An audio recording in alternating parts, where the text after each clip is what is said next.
Chapter 52. Sabbaths, Time, and Focus. Numbers 28, 9-15. And on the Sabbath day, 2 lambs of the first year without spot, and 2 tenth deals of flour for a meat offering, mingled with oil, and the drink offering thereof. This is the burnt offering of every Sabbath, beside the continual burnt offering, and his drink offering.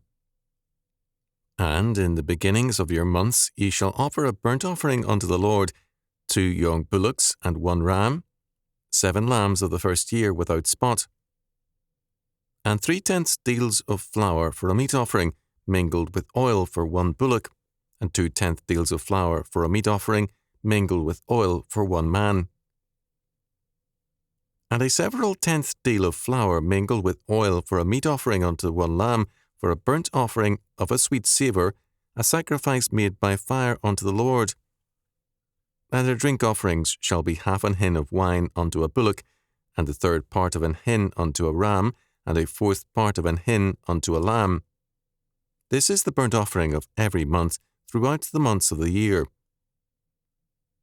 And 1 kid of the goats for a sin offering unto the Lord shall be offered, besides the continual burnt offering and his drink offering. Numbers 28, 9-15. We come again to familiar material, restated in terms of a different and public perspective. Burnt offerings are those wholly consumed on the altar, although at times such offerings are called whole burnt offerings, since all such sacrifices were in part burnt offerings. Meat offerings we would call meal offerings. 2 tenth deals of flour Moffat renders as 14 pints, and 3 tenth deals as 21 pints, verses 9 and 12. Half an hin of wine, verse 14, he gives as 6 pints. The offerings cited here are of 2 kinds insofar as their purposes are concerned. First, there are the Sabbath offerings in verses 9 and 10. Second, in verses 13-15, we have the new moon offerings on the first day of each month. We have a reference to this observance in Isaiah 1:13, where God condemns Judah for hypocritical and purely formal observances. In Amos 8:5, the prophet condemns the people because they can hardly wait for the new moon Sabbath to end to get back to their corrupt business. Hear this, O ye that swallow up the needy, even to make the poor of the land to fail, saying, When will the new moon be gone, that we may sell corn, and the Sabbath, that we may set forth wheat, making the ephah small and the shekel great, and falsifying the balances by deceit? Amos 8, 4 and 5. Now, the purpose of these public Sabbaths is to take man's mind off himself and his concerns, and to center them on God. Amos says that the people instead spent their time fretting, and they viewed the Sabbath as a restraint on their money-making rather than as a rest. In Hosea 2:11-13, God promises that He Himself will put an end to their new moon Sabbaths by bringing judgment upon them instead of rest, because they are an apostate people. In 1 Samuel 20:5-6, it appears that the new moon Sabbaths were times for family or clan meals together, with retainers included. Ezekiel 46:3, 6-7 calls for a revival of new moon Sabbaths. In Isaiah 56, 1-8, there is a remarkable reference to the observance of the Sabbaths, a reference inclusive of the weekly, the monthly, and the 7th year rests. Thus saith the Lord, Keep ye judgment, and do justice, for my salvation is near to come, and my righteousness to be revealed. Blessed is the man that doeth this, and the Son of Man that layeth hold on it, that keepeth the Sabbath from polluting it, and keepeth his hand from doing any evil. Neither let the son of the stranger that hath joined himself to the Lord speak, saying, The Lord hath utterly separated me from his people.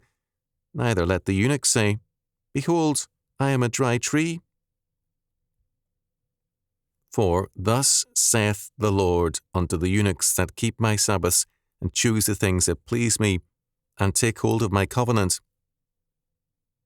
Even unto them will I give in mine house and within my walls a place and a name better than of sons and of daughters. I will give them an everlasting name that shall not be cut off. Also the sons of the stranger that join themselves to the Lord to serve him, and to love the name of the Lord, to be his servants, every one that keepeth the Sabbath from polluting it, and taketh hold of my covenant. Even them will I bring to my holy mountain, and make them joyful in my house of prayer. Their burnt offerings and their sacrifices shall be accepted upon mine altar, for mine house shall be called an house of prayer for all people. The Lord God, which gathered the outcasts of Israel, saith, Yet will I gather others to him, besides those that are gathered unto him. What we have here is not modern Sabbatarianism. It is tied to God's covenants and therefore to his law.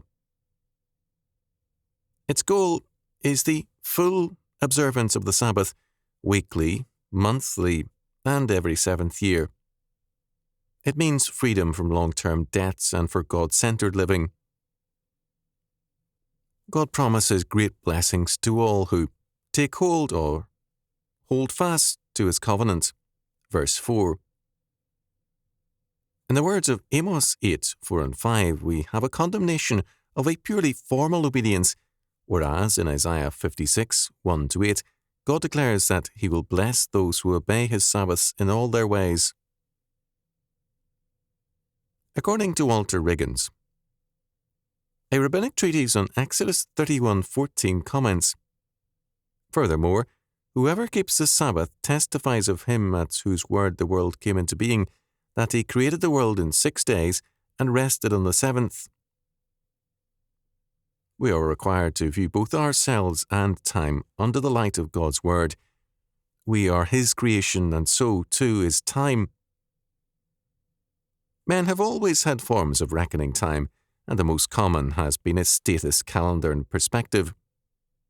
When current politicians talk about a new world order, they are viewing time in the future as a human product, or at the least as something to be shaped and given form by man and society.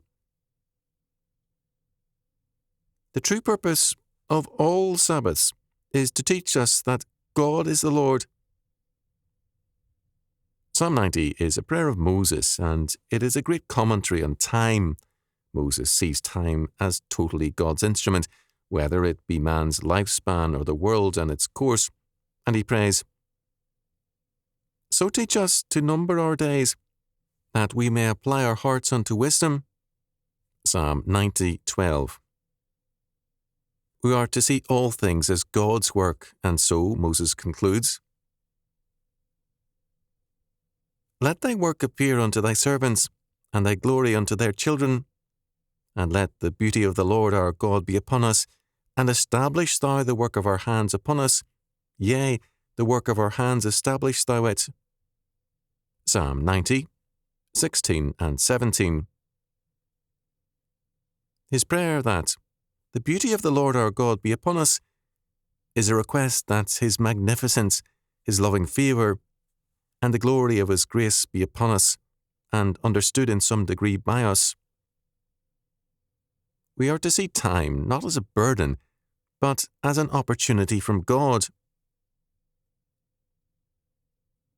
Irving L. Jensen said of the burnt offering that it symbolically represented the yielding of the person to God. Here, as a public sacrifice, it signifies that not only as individuals, but also as a nation do we yield ourselves to God by acknowledging his sovereignty in creation and over time. We must learn to say with David, My times are in thy hand. Psalm 31:15. Everything in our culture works to give a man-centered view of time, whether the perspective be personal or national, work-oriented or play-centered. The Sabbath is profaned if we fail to recognize time as God-centered and God-governed. We can understand something of the sad dereliction of Phariseeism in the comment of Rabbi Raphael Pelkowitz on the new moon Sabbaths. The monthly rebirth of the moon he sees as symbolic of Israel's rebirth as well. Not only do they atone for themselves through the sin offering of Rosh Chodesh, but, in a sense, they also atone for God, who set them into exile, thereby causing the desecration of God's name. The new moon Sabbaths had been ordered earlier, together with the blowing of trumpets. Here, the sacrifices of this observance are specified. In Deuteronomy 17, 2-5, God strictly forbids the worship of the moon and other aspects of nature. The purpose of this Sabbath is again to mark time as God's time. Israel's calendar was and is, among the Orthodox, a lunar calendar of 12 months of 30 days, with the remaining days constituting special Sabbaths, apparently. Sabbaths are quite properly recognized as days of rest. This is their God-ordained purpose. God not only does not require continuous work, but he also condemns it as a violation of his law. Here we see another aspect of God's purpose regarding the Sabbath. It is a time for focus. The men whom Amos condemned outwardly kept the Sabbath, but their life's focus was on evil. They were lawless men, despite their formal observance of a day of rest. They failed to recognize the meaning of God's covenant, of which the Sabbath is a witness. God's covenant requires that the totality of our lives be governed by his covenant law and lived in the light of his mercy. This is the required focus. This is the reason for the Sabbath. We rest from ourselves and our way of life to refocus our lives on God and his law word. We look to his Spirit to govern our spirit, to his word to silence our foolish words, and to his providential care. Our lives are not our own, and we need the requirement of the Sabbath to remind us of that fact. Modern man is destroying his ability to work by abandoning the true Sabbath. His life now has no focus except his own wishes, and because, as a fallen man, his wishes are self-centered, he increasingly loses hold on reality. Reality is God-centered. The self-centered man loses touch with it.